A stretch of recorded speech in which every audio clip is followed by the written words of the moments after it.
sudah bayar uang retribusi sampah PR, jadi RP. Kalau mengajarkan jujur tidak sulit, Pak. Ya. Yang sulit itu makan hati, Pak. Dan ini fakta yang ada di lapangan. Terkadang desa dinas dan desa adat tidak cocok. Jadi udahlah, urusannya bukan urusan kita. Desa kita bersih tanpa mengotori desa lain. Di Cakrawala Podcast kita bisa ngobrolin apa aja, karena apa aja bisa kita ngobrolin. Stay tune ya.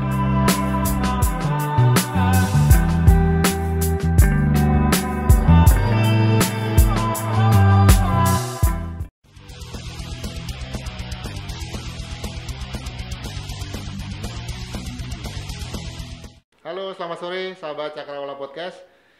Kali ini kita ketemu lagi di Cakrawala Podcast dengan saya, Suwadi Putra, host Cakrawala Podcast. Tempat kita ngobrolin apa aja, karena apa aja bisa kita ngobrolin.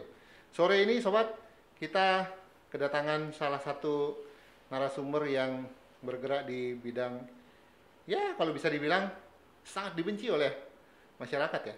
Apa itu? Di bidang sampah. Siapa sih nggak benci sama sampah ya? Padahal setiap hari sampah kita yang menghasilkan. Perkenalkan narasumber kita, Pak Dewo Hendrawan.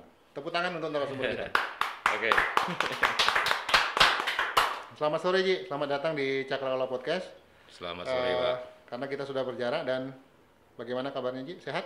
Selalu sehat. Ya, selalu sehat dan semangat ya. Siap. Kita buka masker ya, karena Boleh, sudah cukup ya. berjarak. Baik sahabat Cakrawala, kali ini bintang tamu kita Pak Dewo Hendrawan. Siapa Pak Dewo Hendrawan? Mungkin saya bisa gambarkan sedikit. Beliau adalah salah satu orang yang menggeluti dunia penyelamatan lingkungan. Beliau sangat konsen mengenai persoalan sampah. Salah satunya sampah plastik tentunya. Nah, kemudian bintang tamu kita ini adalah founder dari gerakan Go Plastik. Apa itu? Nanti kita bakal cerita-cerita. Sekarang kita minta dulu Pak Dewo untuk memperkenalkan diri beliau. Siapa itu Pak Dewo Hendrawan? Silakan, Ji. Oke, terima kasih Pak. Dan selamat sore juga. Terima kasih atas waktunya. Oke, nama saya, nama lengkap Dewo Gede Agus Hendrawan. Kebetulan saya putra asli dari Nusa Penida. Wah. Ya, ini salah satu negara negara yang di sebelah sedikit lah dari Bali. Go Plastik ini memang saya membangunnya adalah sebenarnya bukan murni sebuah komunitas. Oke. Jadi Go Plastik ini adalah sebuah gerakan program sebenarnya yang bisa disinergikan dengan berbagai macam komunitas lain. Memerangi sampah yang ada di Bali. Kalau boleh tahu, dari sisi keluarga, apa mendukung kegiatan Ji ini? Kalau dikatakan dari segi keluarga, amat sangat mendukung, terutama Sangat istri mendukung. saya. Terutama istri beliau ini teman-teman Cakrawala, pegawai negeri sipil yang ada di Kota Denpasar, di Dinas Perikanan, Ketahanan Pangan ya, Iya, betul. betul. Sangat intens memperhatikan penyelamatan lingkungan. Nah, seperti yang dibilang oleh Ji Dewo, kegiatan beliau berdua ini saling mendukung. Ya. Waktu di masa pandemi kemarin, Luar biasa. kita sempat membuat sebuah program namanya ICRG, kerjasama memang diberikan program sama Kementerian Kelautan saat itu. Oke. Yang bersyukur di Denpasar kita yang mendapatkan gelontoran dana untuk membuat program itu adalah di Sanur dan di Pulau Serangan. Salut, tepuk tangan Yeay. untuk narasumber kita. Oke Pak Dewo, ingin tahu nih saya, apa sih sebenarnya yang mendasari sehingga bisa konsen dalam hal penyelamatan lingkungan, terutama memerangi persoalan sampah? Sebenarnya simpel aja sih, yang menjadikan latar belakang saya cuma satu awalnya, yaitu keprihatinan aja sebenarnya. Keprihatinan. Ya, awalnya itu sebenarnya. Karena jujur saja, fakta di lapangan itu banyak sekali wisatawan yang mengeluhkan setiap kali mereka ke Bali, jalan yang mereka selalu lalui dipenuhi oleh warna-warni sampah plastik. Oke. Jadi itu timbul keprihatinan saya saat itu. Sebelum tahun 2010, saya sempat bekerja di sebuah usaha retail yang cukup besar di di Bali. Ya.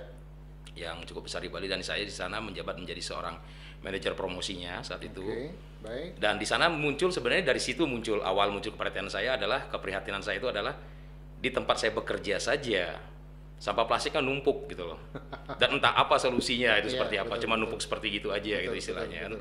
Nah, di sana saya coba browsing, nyari-nyari tahu. Tapi waktu itu memang informasi tentang masalah lingkungan, terutama pengelolaan sampah itu sangat minim, masih sangat Ya. minim. Kurang lebih 2010 itu ya. Di bawah 2010, kurang Sebelum lebih tahun 2000 ya, 2010, sebelum oke. 2008 2009 gitu Ya. dah. Nah, akhirnya saya menemukan satu titik terang. Di saat itu saya melihat sebuah saya ketemu, awalnya saya ngelihat di YouTube dulu awalnya, habis itu saya ketemu orang itu, saya langsung datangin. Saya minta cuti dulu, awalnya saya datangin, sampai itu saat itu saya di Bandung, saya datang.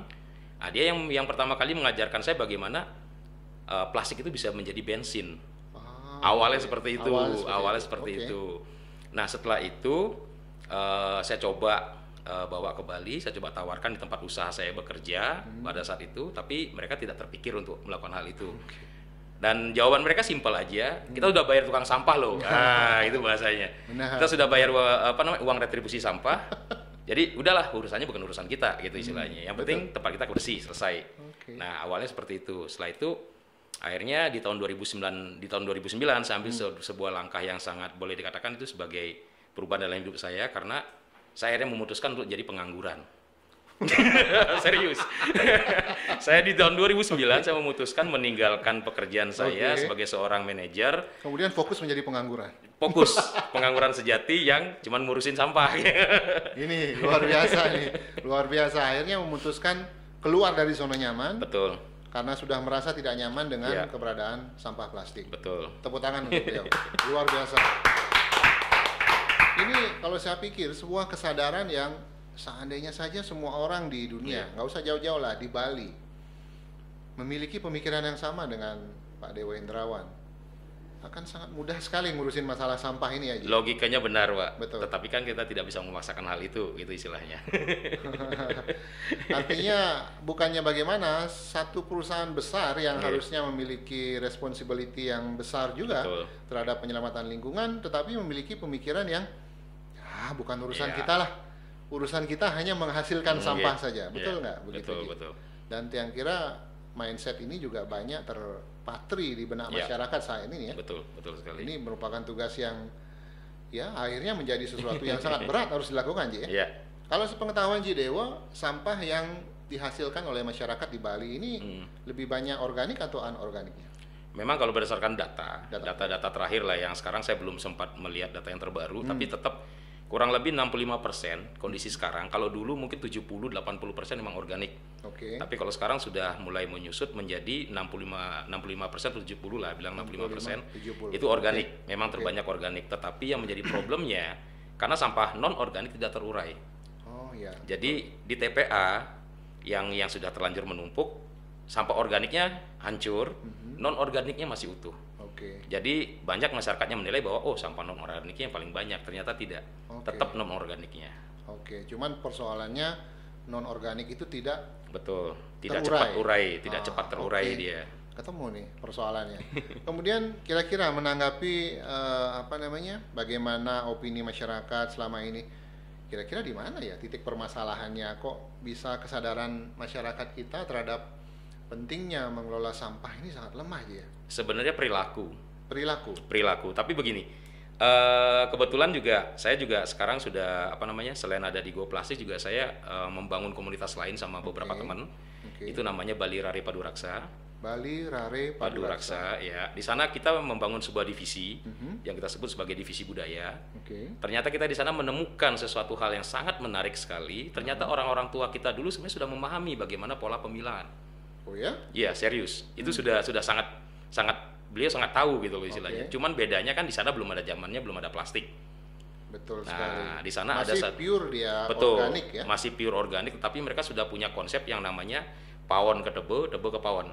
Coba ceritain, Ji. Nah, kalau itu, pawon ke tebe atau tebe ke pawon ini adalah konsep yang sebenarnya secara tidak langsung orang tua kita dulu melakukan pemilahan. Mereka tahu kok tanaman mana yang mengandung unsur hara yang bisa dibawa ke sawah, mana yang bisa dibawa ke dapur, mana yang bisa dibawa ke kebun. Mereka tahu. Nah, di sanalah mereka membagi. Yang bagian ini kita bawanya ke sawah, kita buangnya di sawah, dikubur di sawah. Itu akan memberikan tanaman padi unsur hara yang cukup. Di tanahnya ya? Betul. Nah, ada yang dibawa cuma di kebun atau di tebenya dia saja, dikubur gitu istilahnya. Nah, apa namanya tadi itu? Pawon ke tebe, tebe ke pawon. Pawon ke tebe, tebe ke pawon. Jadi konsepnya adalah mereka pada saat setelah mengolah sumber makanan di dapur, pasti mereka menyisakan sampah-sampah yang sifatnya organik yang masih tertinggal. Contoh seperti potongan sayur, potongan buah, segala macam. Tetapi orang-orang tua kita dulu itu paham. yang mana yang boleh dibawa ke sawah, yang mana yang tidak. Oke. Nah, itu polanya. Tapi memang saat itu masih boleh dikatakan 100%-an lah masih organik. Ya, ya. Nah, Dan setelah tebe juga masih ada waktu itu. betul, tebe banyak masyarakat masih memiliki tebe yang cukup Ya. luas saat itu. Tebe itu teman-teman adalah halaman belakang rumah Halaman orang Bali belakang, zaman ya. dulu. Itu biasanya tempat kita menaruh hewan peliharaan di situ Betul. dia, seperti babi atau apa, atau ayam mungkin itu kita taruh di tebe kita di Ya. halaman belakang kita. Tapi zaman sekarang memang sedikit Ji, ya, Betul. yang memiliki itu ya. Ya, dan Tapi akhirnya- apa nilai yang bisa Ji petik dari konsep apa tadi itu? pawon ke tebe, tebe Pawon ke ke pawon. tebe, tebe ke pawon. Itu konsepnya adalah kita cuman akhirnya yang satu hal yang menjadikan kita di Bali Rari bisa mengungkap itu semua, kita mengambilkan spirit atau soul-nya. Oke. Ternyata memang orang tua kita sebenarnya sudah bisa memilah walaupun Ya. masih sangat sederhana. Benar, benar. Nah, tapi menjadikan suatu hal yang bisa bermanfaat. Contohnya kalau di zaman sekarang dengan pandemi, ketahanan pangan terjaga. Ya, Karena tanpa mereka sadari atau memang mereka sengaja, potongan cabai pasti ada bijinya. Nah, mereka tahu kok mereka di mana mereka kubur sisa-sisa yang organik itu, di sana ditanam airnya subur. Inilah yang dibawa lagi ke dapur untuk dimasak dan menjadikan makanan. Oh, oke. Jadi Itu polanya dia. seperti itu. Baru paham Nah, saya. seperti itu dia polanya. Pawon Oke. ke tebe ke Jadi pawon. secara tidak langsung memang konsep ini sudah ada ya. Sebenarnya sudah dulu ada, ya. Pak. Sudah ada. Tinggal sekarang spiritnya dibangkitkan kembali, Betul. disesuaikan dengan kondisi kita saat Betul. ini. Betul. Luar biasa teman-teman. Itu perkenalan kita dan sekaligus juga mengenai apa kegiatan Pak Dewa Indrawan tadi sudah diceritakan di sesi 1. Kita rehat dulu sebentar, nanti kita akan kembali lagi di sesi 2. Di sesi 2 nanti kita akan membicarakan lebih intens lagi tentang gerakan Go Plastik. Ini merupakan gerakan penyelesaian sampah di hilir.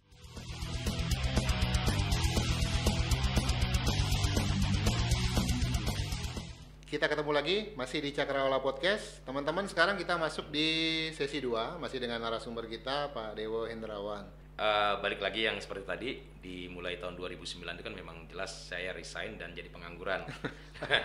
Nah, di sana jujur saja kebetulan karena kita sudah berpindah dan berdomisili di daerah Sabe.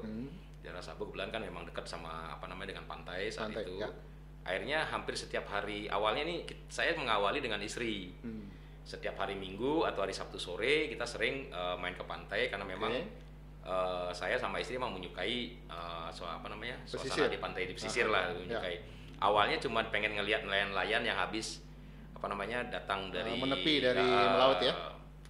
Kadang kita beli tongkolnya kan seperti itu awalnya. Oke. Tapi karena terlalu rutin, sampah terlalu banyak yang kita lihat, terus saya iseng sama istri, udahlah sekali-sekali bawa kantong plastik deh atau karung lah kita bawa gitu, kita pungut gitu kan. Istri mau, nah, udah kita jalanin. Akhirnya rutinitas itu kita lakukan kurang lebih akhirnya menjelang sekitar tahun 2014-an lah kalau nggak salah. Oke. Habis itu ada teman-teman fotografi. Setiap kali mereka melakukan satu pemotretan atau pembuatan tema-tema tertentu untuk fotografi. Habis itu kita lakukan sebuah kegiatan clean up, bersih-bersih lah sekitaran area gitu. Bersama komunitas fotografi itu. Awalnya akhirnya kita oke. sepakat membangun sebuah komunitas namanya KNSP. KNSP itu kepanjangan adalah Komunitas Nuduk Sampah Plastik awalnya. KNSP. Ya, Komunitas Nuduk Sampah Plastik. Nah, Oke, keren itu juga. awalnya. Nah, setelah itu berjalan, di sana juga banyak kok orang-orang yang cukup terkenal di dunia fotografi, baik itu yang secara landscape, budaya, segala macam.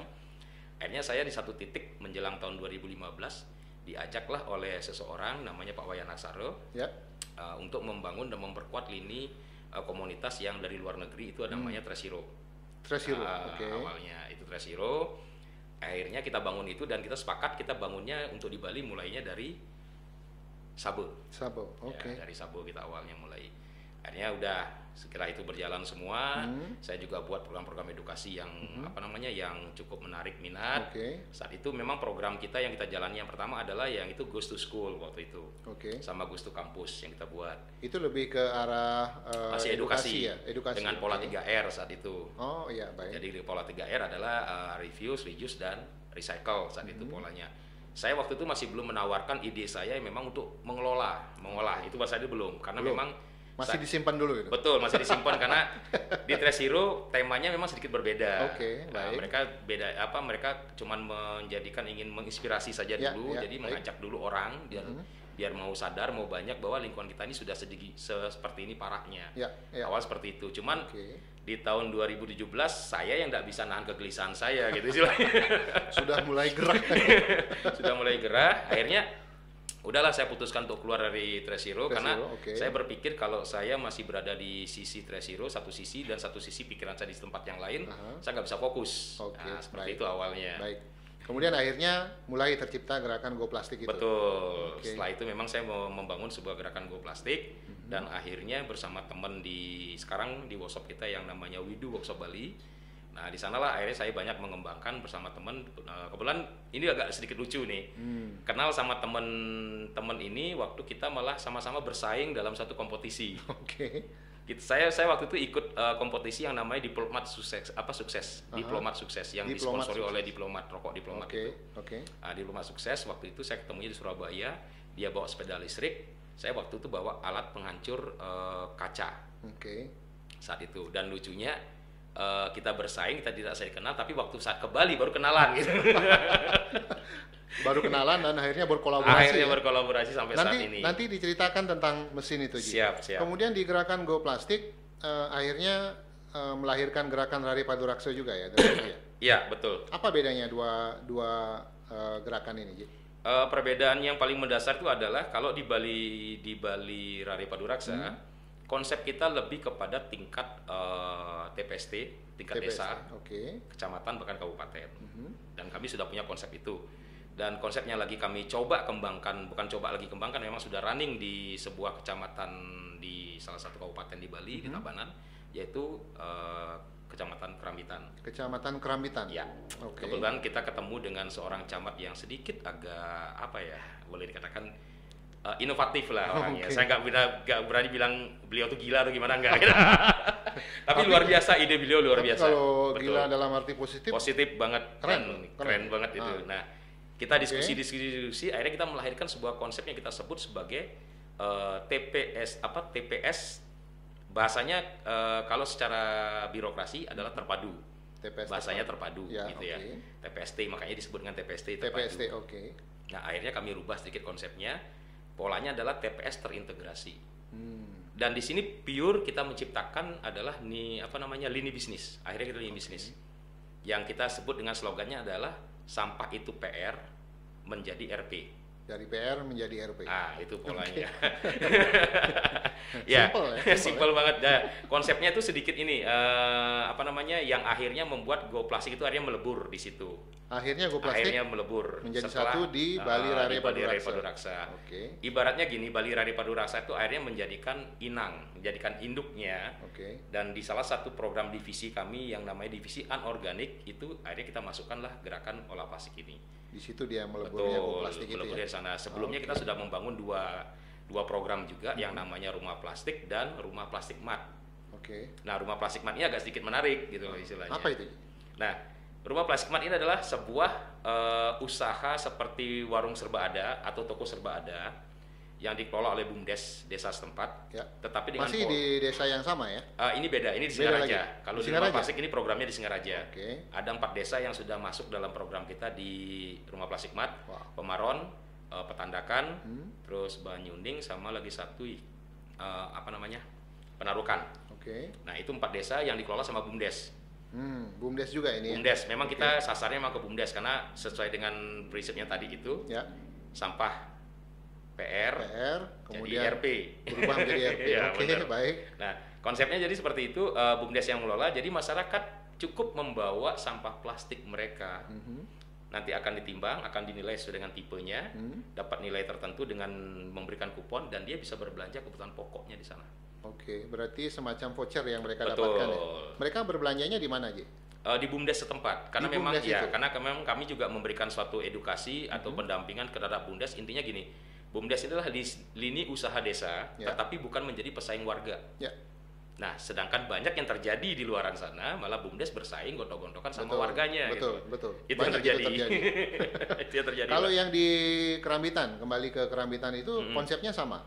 Konsepnya sedikit berbeda, karena polanya konsorsium.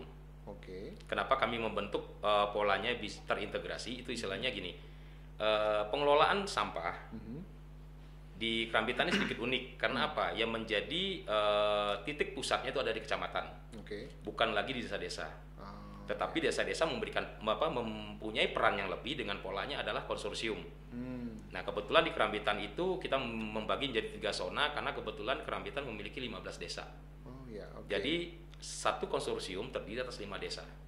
Karena begini Pak, beberapa yang sudah saya pelajari dan saya sudah cukup sering datang ke banyak desa hampir seluruh Bali, udah kayak presiden aja ya, belusukan. Belusukan, turun ke bawah. Itu dah. Nah akhirnya kami mengambil kesimpulan bahwa banyak desa yang secara mayoritas di Bali, secara dinas, malah mereka tidak memiliki lahan. Mereka tidak memiliki lahan, malah justru desa adat yang memiliki lahan. Betul. Dan ini fakta yang ada di lapangan, terkadang desa dinas dan desa adat tidak cocok. Betul. Makanya kita gabung, polanya adalah dengan cara konsorsium penanaman modal. Desa adat yang punya lahannya, betul. Desa dinas yang berinvestasi di situ. Betul. Kurang lebih seperti itu. Jadi mereka bisa menyetorkan dananya masing-masing, terus menunjuk desa yang memang memiliki lahan yang memang worth it atau yang bisa digunakan sebagai tempat pengolahan. Dan di sana ada teknologinya juga. Dan kami Bali Rare menciptakan pasarnya.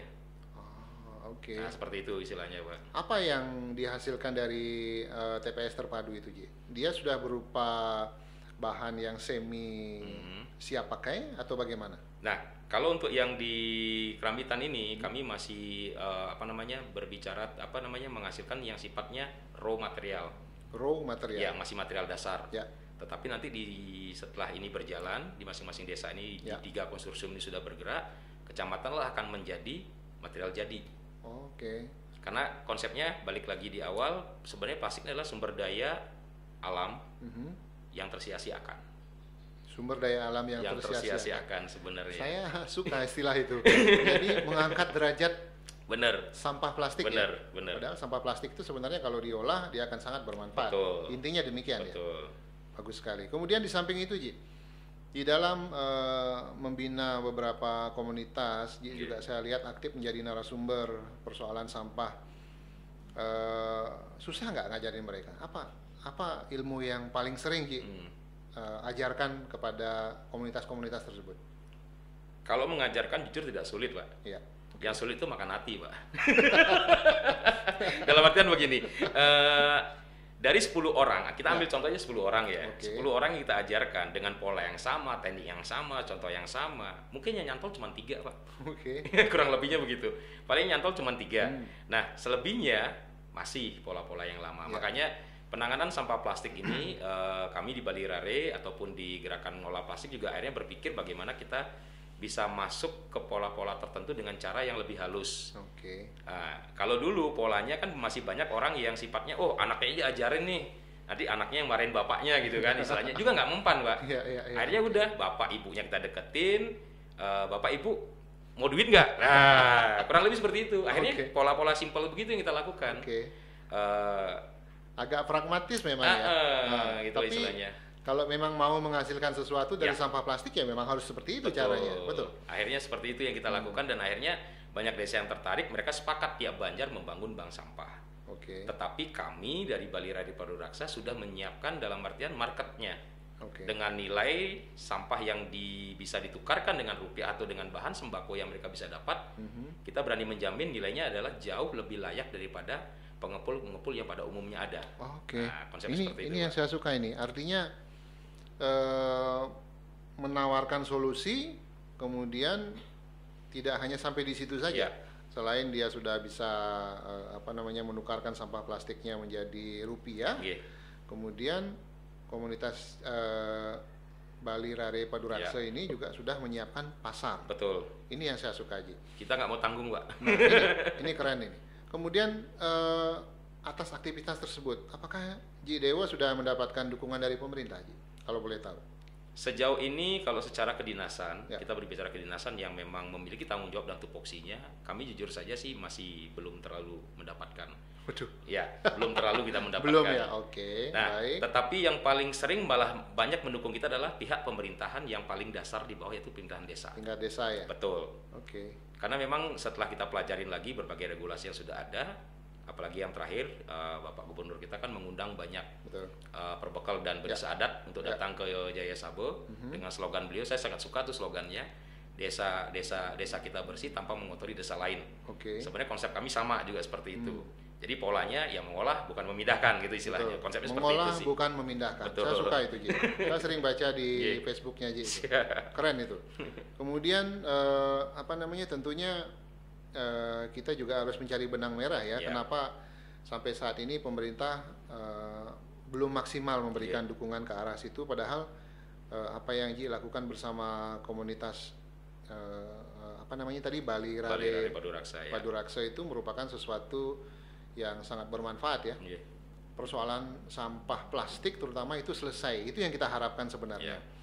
Oke, Ji, nanti kita akan lanjut lagi ngobrol di sesi 3. Selain menghasilkan rupiah dari sampah plastik, kemudian menyiapkan pasar untuk produk yang sudah semi tadi, Ji Dewo ini juga aktif sekali di bengkel beliau, di workshop beliau, itu membuat berbagai inovasi mesin pengolah sampah.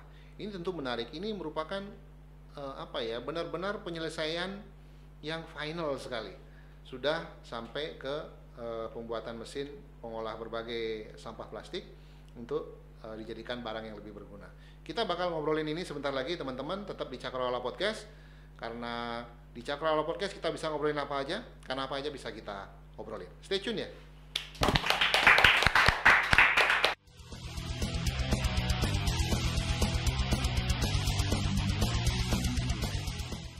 Kembali lagi di Cakrawala Podcast, teman-teman. Sekarang kita masuk di sesi 3. Tadi sudah saya sempat prolog di akhir sesi 2. Di sesi 3 ini kita akan bahas tentang sesuatu yang dilakukan oleh Pak Dewo Indrawan bersama komunitasnya, yaitu membuat berbagai mesin pengolah sampah plastik. Ini sebuah hal yang menurut saya luar biasa ya. Jadi benar-benar komplit ini ya. Dari mengedukasi masyarakat, kemudian bagaimana bisa mendapatkan rupiah dari sampah itu, kemudian menyiapkan pasar, kemudian menyiapkan alat pengolahan. Ini sesuatu yang luar biasa. Saya sering melihat di Facebook ya, terutama aja ya, di Facebook dan Instagram, Pak Dewo Indrawan di workshopnya itu aktif membuat mesin pengolah sampah untuk pencacah plastik, pencacah botol, bahkan saya lihat kemarin. Kemudian ada juga mesin yang dapat merubah bahan bakar, merubah plastik menjadi bahan bakar. Wih, ini keren sekali. Termasuk juga membuat seperti ini aja ya, papan meja ini ya. Papan meja yang dari bahan sampah plastik ya. Dari sampah plastik. Dan yang luar biasa itu kaki palsu, teman-teman. Jadi bahkan kemarin sempat ada workshop ya. Workshop pembuatan kaki palsu dengan bahan dasar itu sampah plastik. Ini luar biasa ini. Apa yang mendasari Dewo berani mencoba sesuatu yang menurut saya ini agak out of the box ya? Karena yang ini ya. Unik sekali ini. Silakan. Salah satu yang mendasarinya gini. Terima kasih juga buat Pak Swadi karena kemarin juga menjadi salah satu sponsor juga, membantu donasi juga pada saat kita mau melakukan pelatihan untuk itu. Anak-anak difabel itu sekarang sudah bekerja di yayasan di Singaraja yang kita bina juga. Gitu. Baik. Kalau untuk masalah peralatan, masalah teknologi, sebenarnya inspirasi yang kami pakai yang paling sangat sederhana yang pernah kita temui, memang awalnya di Bali Rare Paduraksa. Terus saya ketemu dengan teman saya ini yang namanya Putu Hermawan dan Gede Slipper, kita sepakat membangun yang namanya Widu Workshop Bali. Kita sepakat di sana. Workshopnya di mana, Ji? Di Jalan Subita nomor 17A. Jalan Subita, Denpasar. Betul, Sumerto Kajo, Kesiman dekat situ dia. Nah, kebetulan awalnya adalah kami bertiga sepakat untuk memang membangun bagaimana kita membuat alat-alat pengolahan sampah yang sederhana dulu. Awalnya seperti itu. Nah, terus kita nyari literatur dan berbagai macam. Akhirnya kita saya sempat waktu itu bertemu dengan seseorang. Akhirnya beliau jujur saja saat itu beliau membiayai. Berarti ada sponsor ya? Bukan untuk membangun mesinnya, tapi membiayai saya. Kamu tahu komunitas ini ada di mana? Saya dapat informasi mereka ada di Belanda. Akhirnya saya dikirim ke Belanda, dan di sana saya sempat belajar, mempelajari bagaimana prosesnya. Terus sampai akhirnya orang ini juga nanya, kamu mau belajar lebih lanjut lagi nggak? Gitu. Dan saya sangat beruntung, salah satu anak Bali yang sempat ke Belanda, ke Jerman, ke Cina, dan ke Singapura, memang khusus untuk belajar tentang tata kelola sampah. Wah, luar biasa. Dan satu hal yang paling luar biasa yang saya lihat ada di Singapura. Yang di Singapura. Cuman dengan menggunakan hasil olahan sampah mereka bisa bangun satu pulau, namanya Pulau Semakau. Pulau Semakau. Ya. Itu dibangun dari tumpukan sampah. Bukan tumpukan sampah, tapi dari pola mesin insinerator yang menghasilkan abu. Oke. Abunya inilah yang jadikan pulau, dan sekarang pulau itu sangat berkembang menjadi sebuah ekosistem yang sangat go green. Wow. Bahkan bisa tumbuh karang segala macam. Wow, luar biasa. Kenapa ya? negara kita tidak bisa? Nah, kalau untuk masalah mesin, akhirnya kita di Belanda lah saya banyak mempelajari. Terus setelah balik dari situ juga saya akhirnya ketemu seseorang juga di tahun 2017-an lah saya ketemu juga. Kita diskusi segala macam. Akhirnya sepakat orang ini pun walaupun kita memiliki sebuah komunitas yang berbeda. Salah satu komunitas yang memang dia bangun itu namanya Get Plastic. Get Plastic. Ya, sekarang home base-nya tempat edukasinya ada di daerah Greh, dekat sama Green School. Oke. Nah, di sana kita juga lebih banyak mengembangkan tentang mesin pirolisis. Nah, mesin pirolisis ini adalah mesin yang mengolah sampah plastik menjadi bensin, menjadi solar. Nah, seperti itu. Ya, Dan banyak ilmu juga yang saya dapat di sana. Akhirnya dengan seizin beliau, saya malah diserahkan tanggung jawab cukup besar. Saya tidak akan bermain di Bali, Mas Dewa, katanya dia bilang gitu. Saya akan kembali lagi ke Bandung. Silakan Mas Dewa yang mengembangkan ini di Bali. Nah, seperti itu. Akhirnya ya, dengan pesan itulah akhirnya kita kembangkan semua. Di Widu kita melakukan banyak riset. Akhirnya alat-alat yang sekarang sudah ada yang sering saya posting di FB itu di FB sudah banyak yang muncul. Salah satunya adalah mesin pencacah plastik, mesin pencacah organik, mesin ayak juga kita sudah bisa buat. Terus mesin press botol plastik, kardus dan tas kresek juga kita bisa buat. Sampai yang paling menjadikan satu yang kebanggaan buat kita adalah kita dikunjungi oleh seorang ratu sampah. Ratu sampah, boleh nanti di search sama Pak Swadi, profil beliau cari saja di FB namanya Wildayanti. Siapa beliau itu? Beliau ini adalah seorang wanita yang sangat luar biasa sekali dalam dan konsen masalah sampah. Dan dia juga salah satu inspirator saya, salah satunya. Yang lainnya itu ada Ibu Risa Brunat namanya juga, itu salah satu inspirator saya. Itu yang memberikan saya keyakinan bahwa di saat kamu bisa, dia sempat melontarkan sebuah kata-kata yang sangat memicu semangat saya. Betul. Dia mengatakan bahwa di saat kamu bisa mengolah sampahmu dengan benar, you're real the king, dia bilang. Kamu itu adalah raja yang sebenarnya, katanya dia bilang. Udah, makanya karena ratunya sudah ada. Betul, ratunya sudah ada. Cari rajanya ya. Siap-siap loh jadi raja. Dan akhirnya gini, kami tertantang saat itu. Beliau sempat mengatakan sesuatu yang membuat boleh dikatakan mungkin pemerintah, salah satu pemerintah kabupaten di Bali, itu pemerintah Klungkung, mungkin bisa berkaca sedikit atau mempelajari sedikit kesalahan atau kekeliruan yang dilakukan dengan pola TOS-nya dia. Oh ya? Nah, TOS ini kan bahasanya kan adalah menjadi briket yang bisa dijadikan sumber energi listrik. Tetapi setelah diuji cobakan, pihak PLN tidak berani membeli itu karena kalor mereka tidak tinggi, tidak setinggi batu bara. Jadi menghasilkan uap atau gas tidak yang maksimal. Nah, kami diberikan tantangan sama Ibu Wilda, kamu bisa nggak meriset sebuah alat tertentu yang bisa menghasilkan briket, tapi pure dari sampah plastik. Nah, kemudian kami buat, dan alat itu kita beri nama extruder. Ya, alatnya extruder, jadi dia bisa mengeluarkan seperti seperti biji-biji plastik seperti itu. Nah, itu dengan komposisi tertentu kami pelajari komposisinya. Setelah itu dibawalah sama beliau, dan beliau sempat datang ke workshop kita. Kita bawa dibawa sama beliau ke Jakarta, dipresentasikanlah di depan Kementerian DLK. Sama Kementerian ESDM. Akhirnya terbukti bahwa pelet yang kita buat, briket yang kita buat yang murni dari sampah plastik tanpa ada campuran dari sampah organik, itu memiliki kalori yang setara bahkan lebih tinggi satu strip daripada batu bara. Ya, walaupun workshop kami kecil, tapi jujur seorang Ibu Wildayanti yang memiliki PT Saveria Sinergi Global yang cukup konsen di masalah lingkungan dan pengelolaan sampah yang sangat luar biasa. Akhirnya beliau karena kita berhasil menjawab tantangan beliau, akhirnya beliau memesan beberapa alat. Dari sekian banyak eksperimen yang sudah dibuat, ini sebenarnya sudah bisa diproduksi ya? Sebenarnya sudah bisa diproduksi secara massal. Apa saja itu yang sudah bisa diproduksi massal itu? Semua hampir jenis pengelolaan sampah. Seperti mesin cacah organik, cacah plastik, mesin ayak, mesin extruder termasuk, terus mesin injection, Terus ada lagi mesin yang press botol, mesin bottle crusher yang untuk kaca itu ada, sama yang lagi satu itu adalah mesin yang kita sebut dengan hot press sheet. Hot press sheet itu mesin menghasilkan apa itu? Itu yang menjadikan papan seperti ini. Oh, yang sering di. Ya. Ini Ji membawa beberapa hasil beberapa produk. Ini contohnya ya? Ini contohnya, dan salah satunya yang dihasilkan dari hot press sheet-nya itu yang ini. Nah, seperti ini. Jadi ini kita potong dengan mesin CNC. Kita sedikit kasih lubang, bisa jadikan tatakan gelas atau minuman lah. Nah, seperti itu. Seperti ini ya? Ya, betul. Ini sampah loh, teman-teman. Dan kalau yang ini kita polanya, ya salah satunya adalah oven juga kita bisa buat, tapi oven dengan dengan perhitungan tertentu yang memeltingkan atau melelehkan plastik, tidak terbakar plastiknya. Seperti kemudian itu. Dia bisa dibentuk menjadi apa saja. Bisa dibentuk jadi apa saja sesuai dengan molding yang kita buat atau cetakannya. Nah, contohnya salah satunya adalah ini juga. Nah, ini kalau ini dihasilkan dari mesin injection. Mesin injection. Ya. Apa bedanya ini dengan ini? Beda. Dia polanya, kalau yang di sana polanya pelelehan. Yang ini? Ya. Pelelehan, jadi lelehannya itu masuk dalam suatu cetakan tertentu, dibiarkan dingin, jadi seperti itu. Barang-barang seperti ya. Kalau yang ini memang kita bikin lembaran menggunakan mesin hot press sheet-nya. Setelah itu baru dia dibentuk. Baru kita bentuk sesuai dengan gambar 3D atau apa gitu, seperti itu. Itu ada lagi apa ya?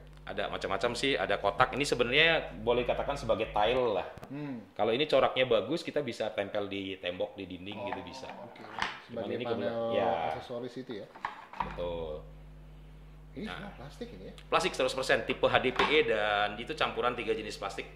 Nah, kalau dari tipikal sampah plastik yang dihasilkan oleh masyarakat kita, itu semuanya bisa diolah menjadi bahan-bahan bermanfaat seperti ini, atau dia harus ada syarat plastik khusus gitu? Tidak ada syarat plastik khusus sih, sebenarnya semuanya bisa. Karena memang produk yang dihasilkan sama masyarakat, sama warga, itu memang rata-rata memang HDPE. Nah, contoh seperti ini, mohon maaf ya, mungkin labelnya saya tutup dulu nih. Contoh seperti ini, Pak. Nah, seperti ini, dalam satu kemasan ini, ya ini ada yang namanya PET. Ini yang botolnya ini PET. Nah, ini PET. Kalau yang ini HDPE. Ini HDPE. Tutupnya. Kalau yang ini labelnya dia termasuk PP. Jadi dalam satu kemasan ini sudah terdiri daripada tiga tipe plastik yang berbeda. Plastik yang berbeda, yang bisa kita olah. Bisa kita diolah, bisa dijadikan recycle. Dan biasanya tutup botol inilah yang bisa manfaatkan untuk mencari corak warnanya untuk menghasilkan produk-produk seperti ini. Baik. Nah, kalau PET ini kita bisa jadikan cacahan yang kita bisa kirim ke pabrik. Salah satu pabrik yang sudah kerjasama dengan kita itu adalah justru pabrik yang dibangun di Bandung oleh Pak Ridwan Kamil. Kita memenuhi 40 ton per bulan, Pak. Makanya saya bilang itu yang dikumpulkan dari mana-mana ya. Makanya saya bilang sampah itu PR tapi bisa jadi RP gitu loh istilahnya. Nah, kemudian ini ada 2 cairan botol ini apa, Ji? Betul. Kalau yang ini adalah ini namanya minyak pirolisis. Kebetulan ini juga sampah dari plastik yang kita olah, ini setara bensin. Setara bensin. Ya, terakhir sudah kita sudah dilakukan pengujian itu. Sudah, kemarin sudah dilakukan pengujian, oktannya cuma 86. Kurang 2 strip dari premium yang dihasilkan oleh Pertamina. Cuman kita sudah menemukan caranya bagaimana mengangkat jumlah oktannya dengan bahan yang organik. Ada campuran lagi ya? Campuran, tapi bukan kimia, Pak. Bukan kimia, organik. Malah justru ini limbah organik yang ada di dapur. Lagi-lagi memanfaatkan limbah ya? Salah satu bumbu malah. Itu namanya daun serai. Jadi serai ini kita suling, dapat minyak atsirinya. Itu yang dipakai untuk campuran itu? 1 liter kita campur dengan 2 tetes saja minyak atsiri dari serai ini, jadi dia menghasilkan oktan yang 88. Langsung keren. Kalau ini yang hitam ini, Ji? Nah, ini aslinya, ini minyak bumi. Ini bentuk asli dari minyak crude oilnya, kita sebut sebagai crude oilnya. Yang dibilang orang apa ya, black gold ya? Iya, black gold. Dan mau bilang apa saya? Selain apresiasi saya yang luar biasa, Ji, karena inilah sebenarnya penyelesaian persoalan sampah plastik kita ya, luar biasa. Sudah siap diproduksi massal. Boleh tahu nggak bocoran harga gitu? Kami kan sifatnya masih custom. Dalam artian tergantung konsumen. Cuman kita sudah coba untuk menstandarkan, contohnya seperti mesin cacah plastik dan cacah organik yang kita buat dengan kapasitas bilanglah untuk setara TPC satu desa 500 kilo per jam itu hitungannya sekitar angka 65 juta sampai 70 juta. Hanya 65 juta sampai 70 juta? Kurang lebih, ya. Saya mau promosiin loh nanti. Siap. Ini keren loh. Mesin untuk bikin papannya juga nilainya cuma segitu, dan itu dapat 2 mesin. ya? Ya, hot press seat sama hot cool pressnya. Oke. Nah, jadi dengan nilai 70 juta sudah dapat 2 mesin dan dengan ukuran 1 meter persegi papan yang bisa dihasilkan dengan ketebalan kurang lebih 2 cm. 2 cm ya? Ya. 2 cm. Kemudian kalau papannya itu sendiri bidangnya bisa kita atur besar yang kita mau hasilkan atau memang sudah ada takaran tertentu? Sementara ini kita masih baru bisa membuat dengan ukuran molding yang kapasitas jadinya adalah 1 meter kali 1 meter, tapi moldingnya itu kalau nggak salah 110 atau 120 lah. Oke. Anggap Kembali yang lagi. pinggirnya itu masih ada yang rusak gitu. Oke. Kembali lagi ke harga mesin yang tadi Ji ceritakan itu. Oke. Kalau menurut pendapat saya itu worth it ya. Jadi sangat masuk akal. Betul. Untuk ukuran 1 TPST, ya. sangat masuk akal itu harga itu. Kemudian tentu kalau kapasitasnya dinaikkan tinggal menyesuaikan saja berarti ya. Betul. Nah, kalau saya mendorong ini teman-teman, pemerintah mesti tahu ini komunitas-komunitas seperti ini karena akan sangat memudahkan kita. Karena apa? Karena mereka berdomisili atau beraktivitasnya di Bali, di tempat kita. Jadi sangat mudah apabila nanti dari sisi maintenance atau apa ya. Betul. Luar biasa. Dan saya dukung sedikit pemberitahuan juga, kami di Widu Workshop Bali memberikan satu program. Ya. Ada satu program yang kami tawarkan kalau seandainya ada satu desa atau TPST yang berminat untuk membeli alat kita, contohnya seperti pencacah organik. Oke. Nah, itu kan memang sih sepaket akan sama dengan alat alat pengayaknya.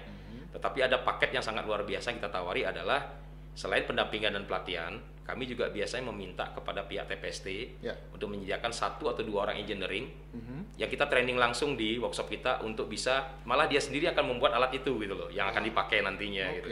Kita ajarkan seperti itu, Pak. Jadi troubleshootingnya dia sudah tahu nantinya. Oke, sekaligus dia yang akan memaintain nanti alat itu di TPS tersebut gitu ya. Karena problem yang utama selama ini ya kita kembali lagi ke cerita-cerita klasik beberapa TPST yang ada di Bali yang sudah dapat bantuan dari pemerintah sekalipun selalu terkendala di maintenance.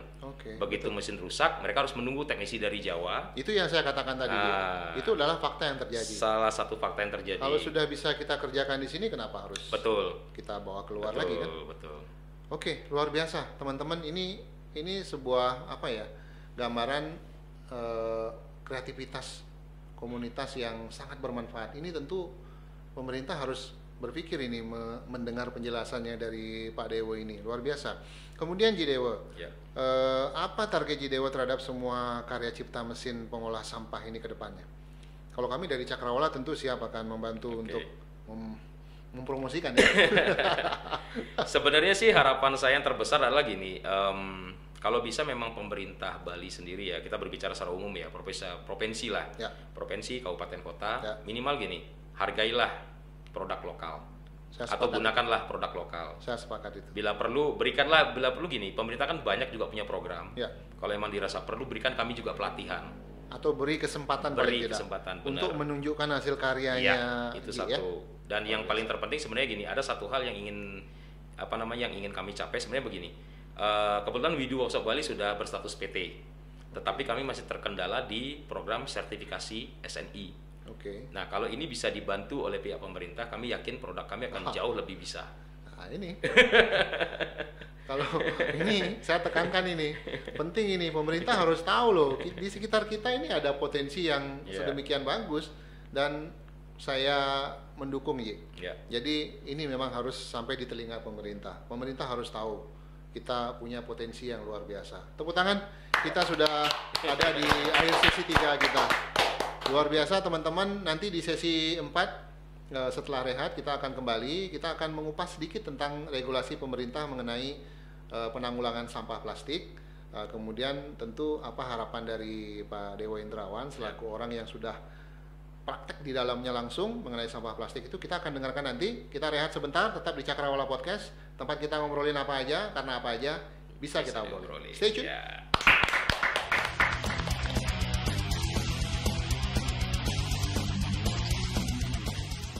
Teman-teman Cakrawala Podcast, sekarang kita masuk di sesi 4. Di sesi 4 ini kita akan mengupas sedikit tentang regulasi pemerintah mengenai penanganan sampah plastik.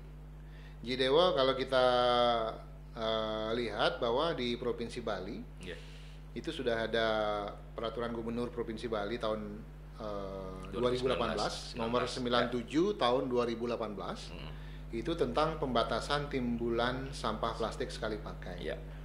Kemudian di kabupaten kota khususnya di Denpasar itu diperkuat lagi dengan Perwali nomor 36 tahun 2018 tentang pengurangan penggunaan kantong plastik. Ya. Itu kalau nggak salah 19 Desember 2018 di launching. Kemudian ditambah lagi Peraturan Gubernur Bali nomor 47 tahun 2019 tentang pengolahan sampah berbasis sumber. Ya. Ini pergub yang menurut saya keren banget. Karena apa? Karena dengan pergub yang terakhir ini yang nomor 47 tahun 2019 itu Pak Gubernur sudah menginstruksikan supaya TPS Suwung, bukan TPS Suwung, TPA Suwung, nah itu ditutup. Ya. Tidak boleh lagi menerima sampah dari Sarbagita ya, khususnya Denpasar dan Badung. Ini sebuah langkah yang menurut saya cukup berani. Ya. Cukup berani. Karena apa? Karena selama ini kita bisa tahu bahwa kota-kota di Sarbagita itu dibuat nyaman dengan adanya TPA. adanya TPA di Suwung ini. Dibuat nyaman karena apa? Karena persoalan sampah mereka itu ambil, angkut, buang di TPA, selesai sudah. Nah, kemudian begitu regulasi ini dikeluarkan, Badung dan Denpasar sudah harus bersiap-siap untuk membuat atau menyelesaikan persoalan sampah di wilayah mereka masing-masing. Bagaimana Ji melihat kebijakan ini, Ji? Kalau saya jujur saja sangat mendukung. Oke. Di awal keluarnya Pergub 47 tahun 2019. Ya. Itu jujur saja memberikan suatu legalitas buat kita sebagai komunitas. Serius. Ini adalah sebuah dasar hukum. Privasi ya. Dan orang tidak akan bisa menentang itu. Benar. Tidak akan bisa menentang itu. Benar sekali. Tetapi hal yang pertama yang kami lakukan itu adalah kembali lagi seperti yang saya ceritakan di awal. Akhirnya pola budaya pawon ke tebe dan tebe ke pawon inilah yang berlaku. Berbasis sumber. Berbasis sumber. Betul. Itu dia sebenarnya. Ya, berbasis pola sumber. pikirnya ya. Benar. Jadi di sana ada dua metode. Yang pertama adalah wajib memilah. Wajib memilah di rumah. Itu yang pertama. Terus yang kedua, sampah organik wajib diolah juga di rumah. Karena kita tahu masyarakat sekarang tidak memiliki tebe, makanya kita membuat satu alat yang sangat sederhana. Kita tetap mengambil soulnya dari budaya kita di Bali, tapi kita cuma merubah kulitnya. Ya. Alat itu namanya komposter. Akhirnya kita menyebutnya adalah tebe komposter. Ya.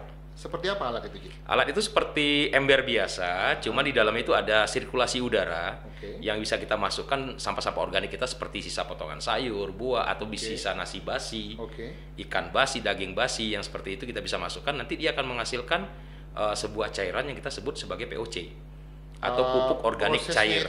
Prosesnya lama nggak, Ji? Proses tidak lama kok, dalam presentasi dalam waktu 2 minggu itu sudah menghasilkan POC. Nanti berupa cairan. Berupa cairan itu yang pertama. Terus yang kedua, manfaat yang kedua kita bisa mendapatkan pupuk padatnya. Pupuk padat dalam bentuk kompos. Tapi ini prosesnya memang 6 bulan atau 1 tahun sekali. Karena apa?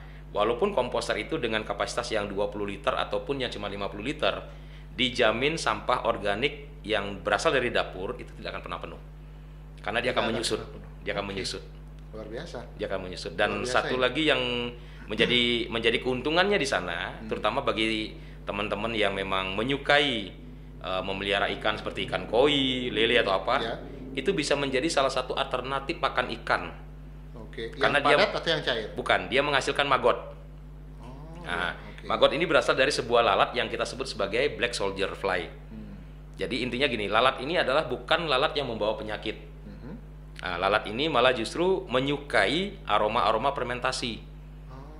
Nah, dia cuma menaruh telurnya saja. Fase hidup lalat ini adalah lebih lama di larva maggotnya. Kalau secara lalat dia hidup cuma 2 minggu. Yang jantan begitu ngawinin yang betina dia mati. Nanti yang betina akan mencari tempat bersarang untuk bertelur. Setelah itu dia mati. Jadi fase hidupnya kurang lebih hampir 1 bulan lebih itu ada di larva dan dia sangat rakus. Makanya sekarang saya melihat banyak dengan pola-pola berbasis sumber yang regulasi dari pemerintah sekarang mulai muncul.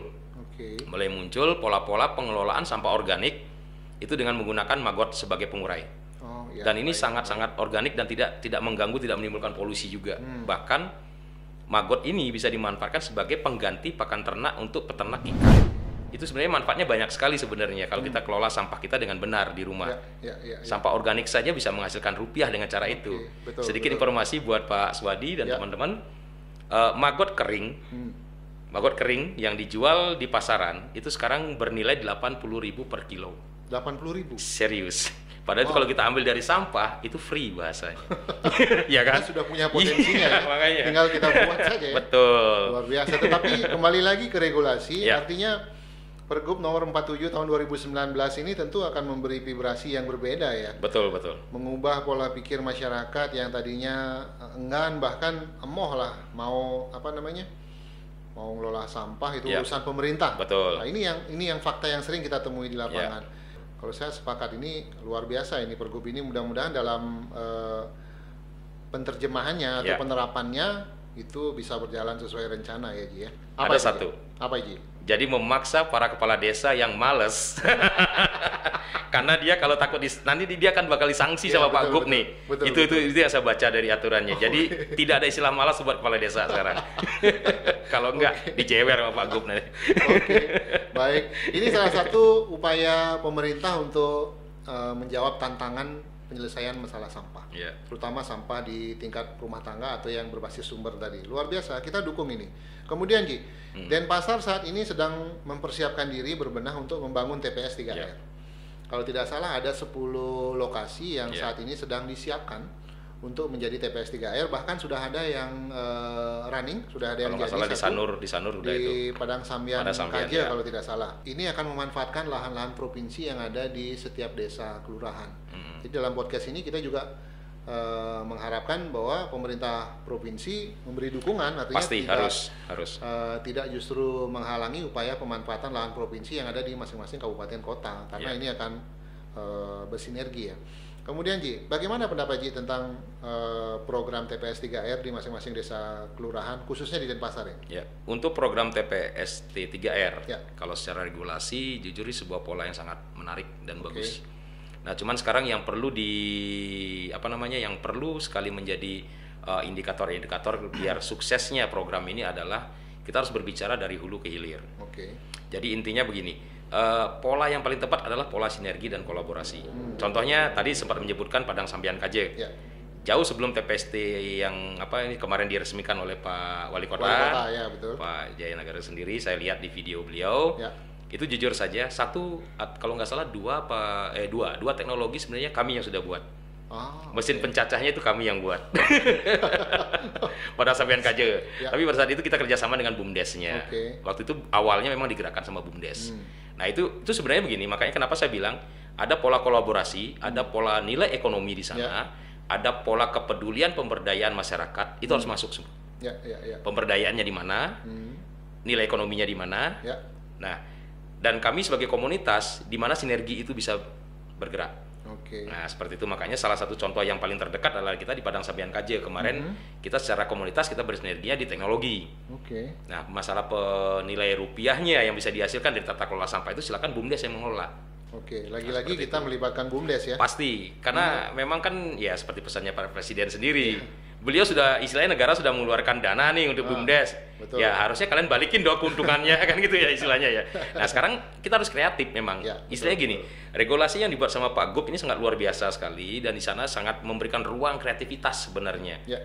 Kreativitas bukan cuma seni, bukan cuma seni, kreativitas bukan cuma bermusik, bukan cuma yang lain, tapi dalam sebuah bagaimana kita memberikan edukasi, bagaimana kita menyelesaikan menemukan persoalan, betul, ya. Menyelesaikan persoalan, ya, betul. itu juga membutuhkan sebuah seni yang luar biasa. Seni dan Ya, kreativitas. betul.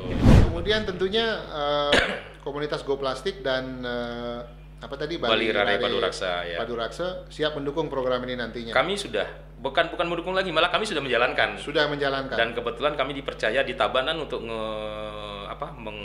mendampingi pelatihan bahkan mengelola 133 desa di Tabanan. Oke, luar biasa. Sekarang lagi mau nyebar di beberapa desa lagi. Luar biasa. Luar biasa Ji. Sebagai penutup dan ini juga merupakan sesuatu yang mungkin dari dulu ingin disampaikan kepada netizen, kepada teman-teman kita.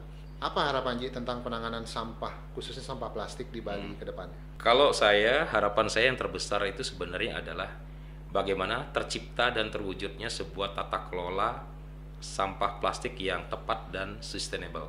Oke. Karena selama ini yang selalu kami lihat dan kami selalu perhatikan yang menjadikan fakta di lapangan dan kendala juga, kebanyakan banyak yang menyebutnya dengan istilah proyek. Ini yang terjadi. Banyak yang menyebutnya begitu. Jadi habis anggaran berhenti gitu. Nah, contohnya yang paling kelihatan itu kan pada saat pembangunan 1000 bank sampah. Begitu pendanaan habis berhenti. Nah, di sana kami hadir. Kami tidak menyalahkan siapa-siapa. Cuman memang banyak yang terlalu konsen untuk masyarakat ini harus berubah sadar gitu loh istilahnya. Tapi ternyata ada sisi lain yang kita bisa penuhi dan tanpa sadar pun mereka akhirnya melakukan itu sendiri gitu loh istilahnya. Nah, ini yang kami terapkan. Akhirnya intinya sebenarnya begini. Sampah plastik sebenarnya tidak perlu dianggap sebagai sesuatu yang menakutkan. Tidak perlu juga dianggap sebagai sebuah momok, apalagi banyak sekali pemberitaan yang menyatakan bahwa sampah plastik itu adalah monster. Bagi kami tidak. Karena menurut kami sampah plastik adalah sumber daya yang disia-siakan. Sumber daya yang disia-siakan. Nah, itu dia. Itu kalau menurut kami. Nah, kenapa kami bisa berpikir seperti itu? Karena kita melihat satu titik di mana lini tengah dari sebuah proses pengolahan sampah itu ada dari hulu, posisi tengah, dan hilir. Nah, di tengah inilah sebenarnya memang pemerintah lah yang memiliki wewenang. Baik itu regulasi, baik itu teknologi, baik itu dana, sarana, dan segala macamnya. Disinilah peran pemerintah yang sangat kita butuhkan. Sebenarnya harapan masyarakat itu begini. Sebagian besar menyatakan bahwa kami akan siap mengikuti regulasi apapun dari pemerintah. Tetapi dengan catatan bahwa buktikan dulu TPA ini bisa nggak sampah ini diselesaikan dulu. Nah, yang sudah terlanjur menggunung nih. Nah, ini yang terjadi di masyarakat. Dan terkadang ada hal yang paling kecil yang kita soroti juga di saat masyarakat. Kita pernah membuat satu pilot project yang sangat sederhana sebenarnya, Pak, di desa waktu itu ya, desa Mambal kalau nggak salah. Kita sudah membuat sebuah project beberapa orang gitu. Mereka sudah rutin untuk memilah sampah dari rumah. Tetapi begitu diangkut sama pihak DLHK, masuk ke truk ya kecampur lagi. Digabung lagi. Betul. Inilah yang bikin akhirnya mereka, buat apa kita kalau seperti ini gitu. Nah, makanya masyarakat sebenarnya harapan terbesar sama seperti harapan saya dalam artian secara pribadi dan komunitas, pemerintah lah yang punya ruang untuk ini. Hukumnya jelas, regulasinya jelas, tempat pengelolaan sampahnya jelas dengan teknologi yang tepat. Nah, saya yakin sedikit saja sosialisasi, masyarakat akan bisa. Luar biasa. Saya yakin kok. Luar biasa. Tepuk tangan. Oke, teman-teman, sahabat Cakrawala, kita sudah masuk di sesi akhir obrolan kita sama narasumber dengan Pak Dewo Hendrawan. Luar biasa, kita mendapatkan banyak sekali nilai-nilai positif ya. Kita banyak mendapatkan info tentang bagaimana menganggap sampah plastik yang tadinya masalah pada akhirnya menjadi sebuah peluang yang bisa menghasilkan bahkan sangat prospek untuk dikembangkan menjadi salah satu core bisnis ya. Betul. Kemudian tadi juga sudah dijelaskan oleh Pak Dewo Hendrawan bahwa hulu, tengah, dan hilir itu harus berkolaborasi. Di hulu mungkin ada masyarakat yang menghasilkan sampah, di tengah ada pemerintah dengan regulasi, di hilir ada komunitas yang mendukung program-program pemerintah dalam upaya penyelesaian masalah sampah. Ini sesuatu yang sangat luar biasa dan kita harapkan tentunya dengan sudah mulai bergulirnya regulasi-regulasi pemerintah, apalagi dengan hadirnya Pergub ya, Pergub nomor 47 tahun 2019, kemudian nanti tentu akan dilanjutkan dengan perwali oleh kabupaten kota. Kemudian apalagi di Denpasar sudah akan disiapkan 10 TPS 3R yang akan segera berfungsi. Nah, ini kita harapkan bisa betul-betul mulai memberi sedikit titik terang mengenai penyelesaian persoalan sampah, karena kita sudah tidak bisa membawa sampah kita lagi ke TPA Suwung. Ini suatu yang luar biasa. Sekali lagi saya ucapkan terima kasih banyak Pak Dewo Hendrawan sudah sharing dengan kita. Sudah hadir di Cakrawala Podcast. Terima kasih teman-teman dari tim Cakrawala Podcast, kemudian teman-teman dari Swarga Media Online yang sudah mensupport Cakrawala Podcast. Teman-teman saksikan nanti Cakrawala Podcast di channel YouTube-nya Swadi Putra. Jangan lupa like, komen, dan tentunya subscribe untuk melihat kedepannya kita akan mengundang siapa lagi nih. Tentunya narasumber yang seru-seru dan pastinya yang kita perbincangkan ini adalah sesuatu yang bermanfaat. Oke? Kita akhiri sesi ini. Terima kasih semuanya. Tetap di Cakrawala Podcast, karena di Cakrawala Podcast inilah tempat kita ngobrolin apa aja, karena apa aja bisa kita obrolin. Bye bye.